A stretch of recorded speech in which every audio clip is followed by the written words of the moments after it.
বর্তমানে রাইত বাজে 3টা, ড্রাইভার হঠাৎ করিয়া আই গেছে গুম, গাড়ি সাইড করিয়া সবে ডাকাইতরা না আমার আর আন্না গুম বইয়া সারার লগে তাল মিলাইয়া গুমর বাহানা করিয়া। যাই হোক, প্রায় 1 ঘন্টা সময় এখানে আমরা ঘুমাইয়া আবারও রওনা দিলাম। বিকাল 6টা থেকে সকাল 6টা পর্যন্ত 12 ঘন্টা গাড়ি চালাইয়া আমরা আইয়া পৌঁছেছি তেনজল। এখানে একটা হোটেলও আমরা গাড়ি খাড়া করছি সকাল কুর নাস্তা উস্তা করতাম করি। তেনজল জায়গাটা হইলো খুব ঠান্ডা, ঠান্ডার জ্বালায় দেখতে পাইতে আমি বাড়িতে কি আইতে হালকা একটা ব্ল্যাঙ্কেট আনলাম, আর ব্ল্যাঙ্কেট উড়িয়েও বুধবাইয়ার আবো লাগে ঠান্ডা। খেতলিত গরমর চা, এই ঠান্ডার মাঝে যদি গরম 1 কাপ চা খাই তাইলে মনে হয় তোরা আরাম পাই। এখান থেকে নাস্তা উস্তা করিয়া আমরা আবারও রওনা দিলাম। আরো একটু সময় রানিং করিয়া আমরা হাওলং থেকে শর্টকাটে হামাইয়া এখানে আরো একটা ব্রেক দিলাম। গাড়িত বইতে বইতে ফাওয়াতিতা ফুলি গেছে শরীর মুরের, ভাবলাম এখানে তোরা ফাওয়াত সোজা করি। এত লম্বা রানিং গাড়িত এক বয়ে যাওয়া তো পসিবল না। আর তো বাকি মিজোরামর মায়ের মুখী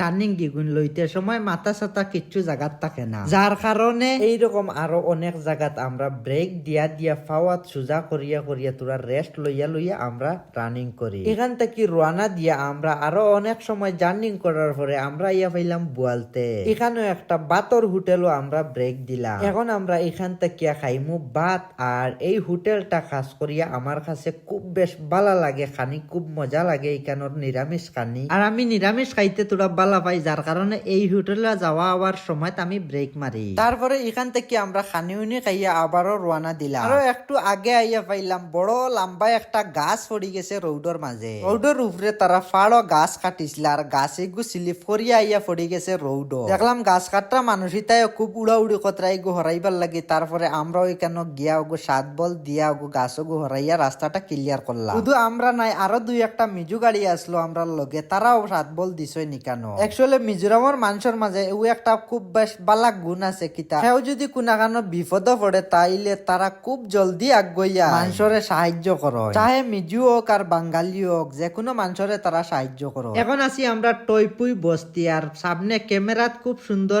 ভিউ, আর ক্যামেরা বন্ধ করবার জানেও কোন না। টইপুই বস্তি ফার্স্ট দিয়ে আইয়া পাইলাম রোড ব্লক, লম্বা গাড়ির লাইন, সামনে রোডও খাম চলে রতার লাগি। আমরা আর লাইনও গাড়ি না হারাইয়া গাছর তলে দেখলাম তোরা সেবা আছে, আর ও সেবা তাইয়া তোরা দম লইলাম। দেখলাম লাইনও যদি নুবাই তাইলে রোদ খাইতাম, লাইন ছাড়িব বলা যাইমু আরামসে, কোনো তাড়াহুড়া নাই। এখানে গাছর তলে একটু রেস্ট নিলাম। প্রায় আধা ঘন্টা এখানে দম লোয়ার পরে এখন ব্লক ছাড়ছে, আর আমরা আবারও রওনা দিলাম। আরো একটু সময় পরে আইয়া আমরা পাইলাম লংতলায়। আমরা লগে গাড়িতে আসলাম লংতলায় মানুষ 2জন টানটান্ডে লামাইয়া দিয়া আমরা আবারও রওনা দিলাম সাহার উদ্দেশ্যে। আস্তাবিল হাইওয়ে গাড়ি চালাইয়া আইয়া এখন করমু আমরা অফ রোডে। লংতলাই থেকে আমরা মেইন রোডে না গিয়া শর্টকাটে লামি গেছি তুইপুই ফেরি। এখান থেকে মারবোর্ডে গাড়ি পার করিয়া আমরা সোজা যাইমু কি সাইহা। মেইন রোডে গেলে আমরা লাগতো 3 ঘন্টা, রিবাইদি যাইমু কি 40 মিনিটে। টাইম বাসানিত লাগিয়া দেখা যায় আরো টাইম লস হয়ে গেছে। সামনে গাড়ির যে লম্বা লাইন, আর বোর্ডে মাত্র দোকান গাড়ি পাস করতে পারে। দোকান হবাইতে কি আনবো, দোকান হবাইতে কি নিব।